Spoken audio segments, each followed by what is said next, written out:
I suspect that many of you, when you think about diversity in physics, feel as I did for much of my life.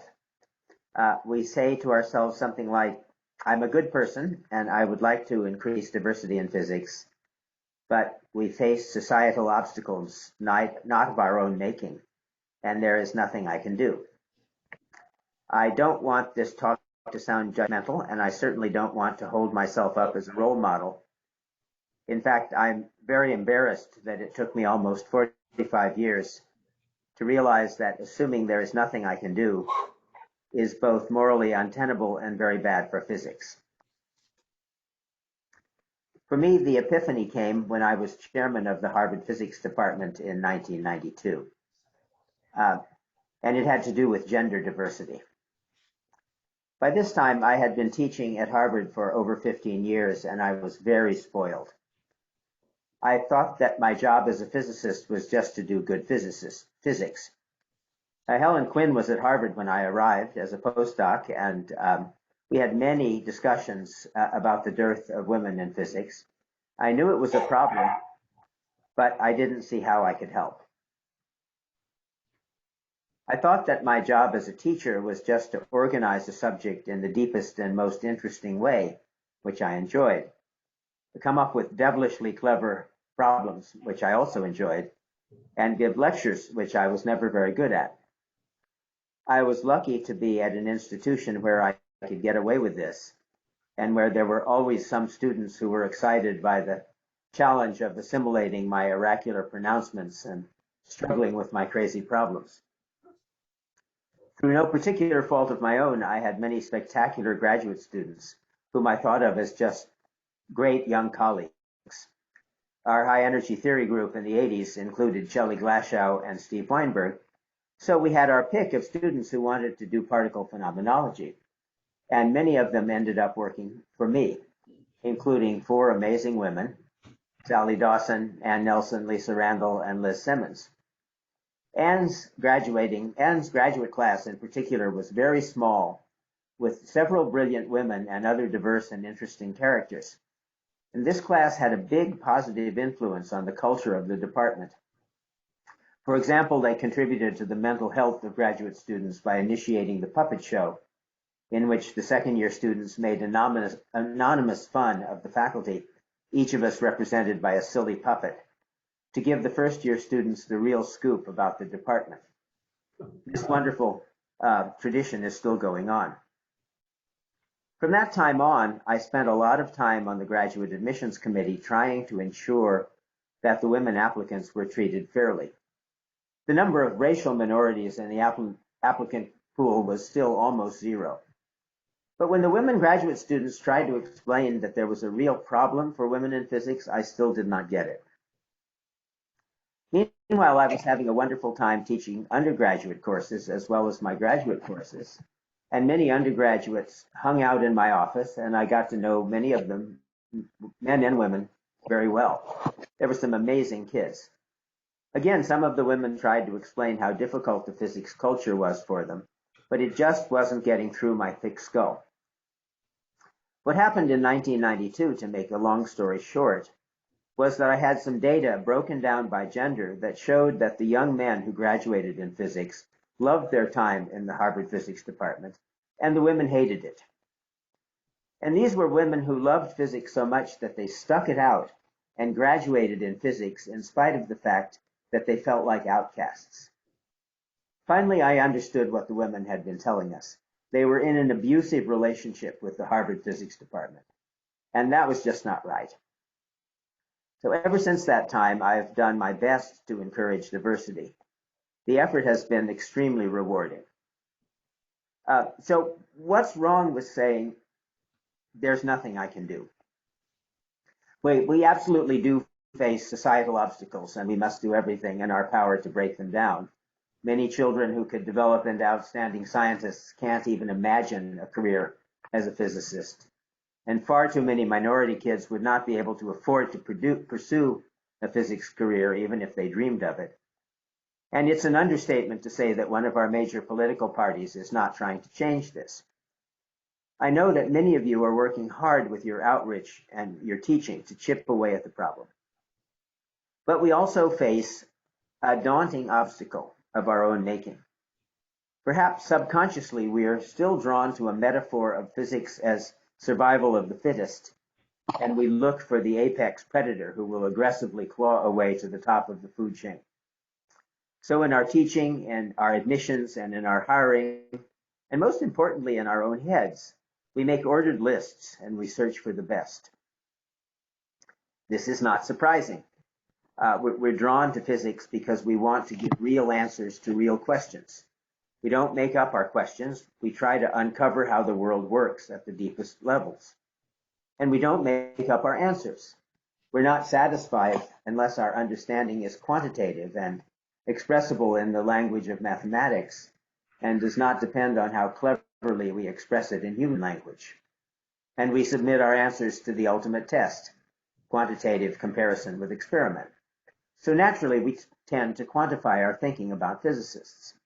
Then we say that if a white male applicant A is higher on our order list than minority applicant B, we must choose A, and there's nothing we can do about diversity. And this, I think, is absolute nonsense. I am absolutely not suggesting naive affirmative action. Few things damage the cause of diversity more than choosing a minority applicant who is not outstanding. The first requirement for any candidate is that they must be able to do a great job. The trouble is that for physics, one doesn't know exactly what the job is, and the assumption that we can unambiguously order outstanding people makes no sense. We physicists should know better than anyone that there are quantitative questions that do not have answers, like which of two space-like separated events comes first. In fact, I believe there is more to this issue than just removing obstacles to diversity. The right metaphor, I think, gives us a powerful incentive to increase diversity in physics, not just because it's the right thing to do, but because it's important for physics. Here I want to talk to you, established physicists out there. I know that each of you has incredible skills and you have worked hard to hone them and use them productively. But I also believe strongly that each of you has a different cocktail of skills. If you're good at people watching, you will know this. I see this myself in many ways. Looking inward, I know that there are some things that I am much better at than other things. Looking outwards, I see a similar incredible diversity in skills in my students and my younger colleagues. And looking back on my long career, I've been fortunate to work with many great physicists in my own subfield of particle theory. I've had the privilege of collaborating closely with almost 90 amazing physicists, including dozens of winners of various physics prizes. And of course, I've gotten to know many people very well without actually collaborating. I shared an office for a number of years with Ed Witten, which was quite a humbling experience. All of these people are simply amazing intellects. But what I've observed is that each one is amazing in a very unique way. And here I don't mean how they talk about physics. All of these characters speak the language of physics, whatever natural language they are comfortable with. But if you get to know them well enough to glimpse what's going on in your head, you see wild diversity. The conclusion I draw from many years of physicist watching is that if you want to quantify what makes a great physicist, you must use a space with very many dimensions, a different dimension for each of the very many possible ways of thinking that may be important for really interesting problems. I sometimes imagine a spherical cow model of physics talent in n dimensions where n is large, and talent in each dimension increases from 0 at the origin to 1 at the boundary. So this is the n-dimensional version of the positive octant in the sphere. I didn't realize this, but I learned from Wikipedia that it's called an orthant in n dimensions. So each point in my n-dimensional orthant is a possible set of talents for physics. Great physicists are out near the boundary, far away from the origin. If we assume that the talents are uniformly distributed, you can see that in my spherical cow model, the fraction of possible physics talents within epsilon of the boundary grows like n times epsilon for small n. If n is very large, as I think it is, That means that there's a lot of space near the boundary. What this suggests to me is that there are a huge number of ways of being a great physicist. And that in turn suggests that there are many ways of being a great physicist that we haven't seen yet. Diversity is critical to the future of physics, I believe, because it's imperative to explore this vast space of physics talent. And that means encouraging people who are different and who think and act differently. You can quibble with the details of my spherical cow orthant, but I will be very happy if this helps some of you recognize how damaging it is to rely on one-dimensional ordered lists in dealing with people. If such a list means anything at all, it represents only some arbitrary one-dimensional projection from some higher dimensional space. That is why I think that working for diversity in physics is not just a moral imperative. It's the most useful approach for our groups, for our institutions, and for the field of physics that we all love. To do this effectively, I think you should keep the spherical cow in mind. In your teaching, you probably have to give grades, but I think you should give your students subgrades for several different ways of excelling in your courses, and you should keep track of each of them separately. This makes it much easier to encourage and get to know a diverse set of students, and to explain that the final grade is a somewhat arbitrary combination. You should get to know your students as people and celebrate their uniqueness and try to encourage them to find and recognize and to be proud of their particular strengths. In your mentoring, I think that you should not try to force a younger colleague into a predetermined mold, but instead encourage them to develop their unique strengths and help them to understand how to display them most effectively. Sometimes this also means working to help your older colleagues accept new ways of thinking. The most important thing you can do for diversity is to hire diverse faculty. I've seen this effect dramatically for women in my own department. We still have a long way to go, but having a group of outstanding women faculty who are very different among themselves has made a big change in the culture of the department and in the morale of the students. I could not have been happier when 3 of our women undergrads won Rhodes Scholarships this year. All of them are very active in our Women in Physics group, and I look forward to the day when our department is equally diverse racially and culturally. I think it will happen if we work harder to consider candidates as people with multiple skills rather than numbers in a ranked list. There are obviously some very rare superstars who are far out in some direction in the space of talent, but they're clearly unique. If you can find another Ann Nelson or Ed Witten, you should hire her independent of her minority status. But most of our candidates, like most of us, will just be ordinary good physicists who have a combination of skills, and if they're lucky, those skills will sometimes be the right ones to solve important problems. Selection committees need to avoid overly rigid definitions of subfield so they can serve broadly. They need to avoid confusing aggressiveness or facility, facileness, with ability. They need to apply an appropriate implicit bias factor for candidates who look exactly like the selection committee and the current department. And of course, they need to avoid relying on the old boy network and to make a special effort to identify promising candidates who have not come up through the usual channels. None of this is easy. At the national level, you need to educate yourselves about the outstanding minority physicists in your subfields, invite them to give important talks, nominate them for prizes. While I care deeply about these issues, I know that my own view is narrow and personal, and also probably outdated in many ways because the landscape is changing with time rapidly. So I'm delighted that we have a panel of younger physicists who will, I hope, give you a more current perspective on these issues. I'm very grateful to them for being willing to share their thoughts.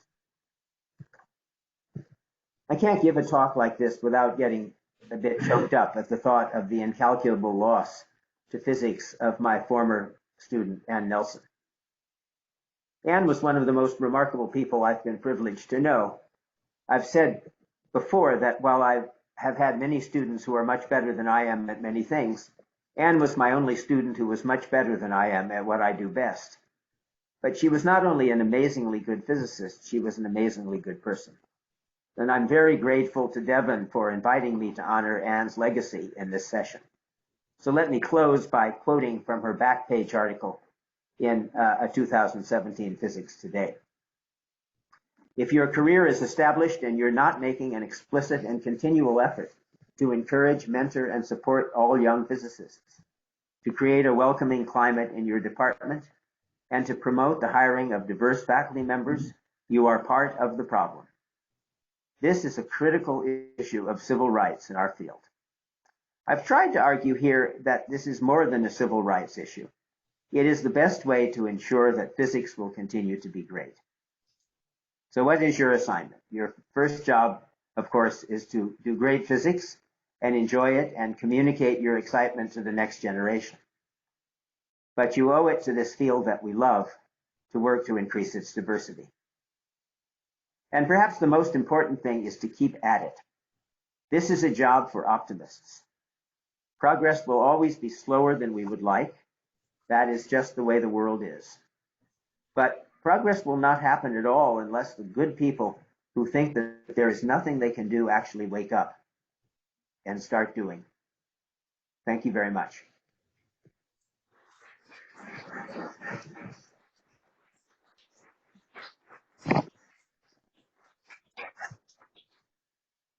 Thank you very much, Howard, for this very fascinating talk. Are there questions or thoughts?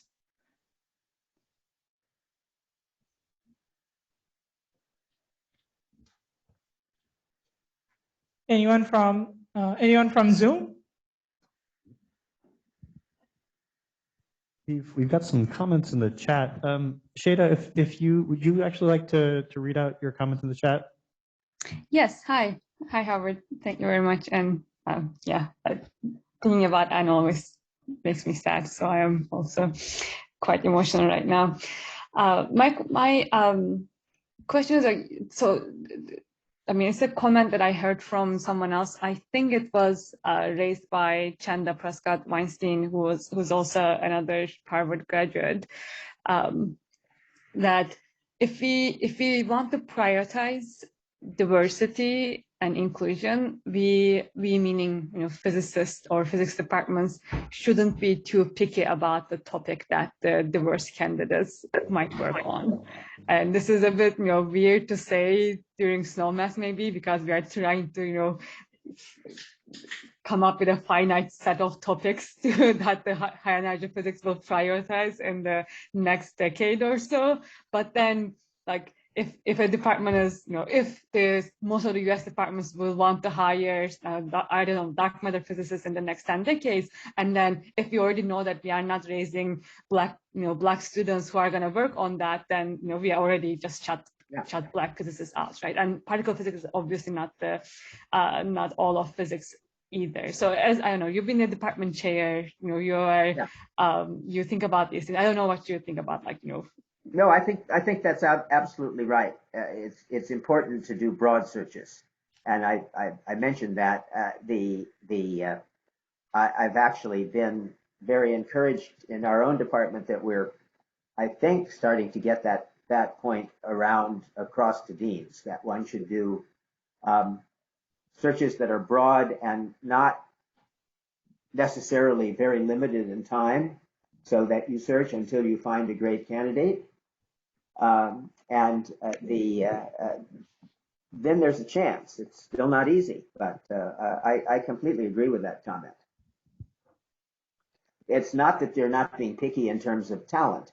You want to get somebody that's outstanding, but whether you can find somebody outstanding in a tiny little subfield that you've decided on you don't want that to get in the way. Great. We've also got a hand from Ruth. Hi, thanks. So Shada, 100% agree with you. And I just want to add to what you say by emphasizing that in theory, people typically have 2 postdoctoral positions. Postdoctoral, that's the perfect opportunity to bring people into our field, right? That where they haven't established their sort of long-term research career. They're already learning new things and they're starting to collaborate with new people. And so I very, very much hope that, people begin to start taking it, more seriously at the postdoc level. Like, I know that the student isn't currently working on this. Well, that's because that's not what their advisor does, right? So, Excellent. yeah.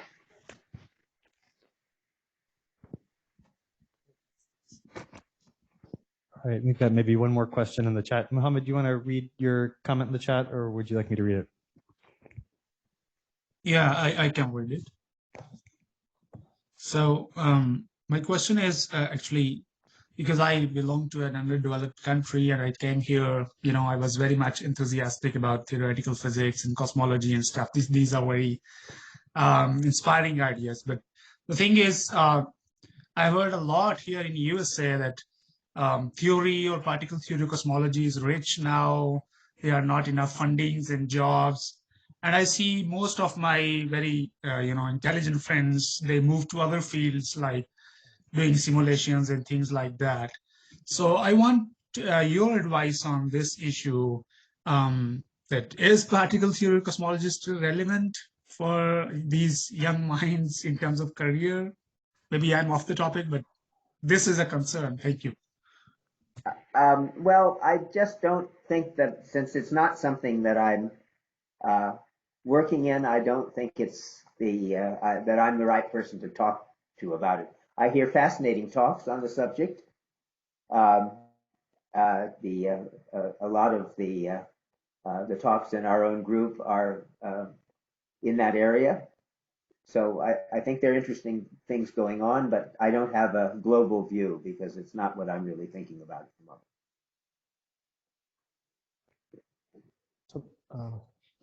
Now bring in the... Yeah, so this might be a good moment to segue into the next discussion session.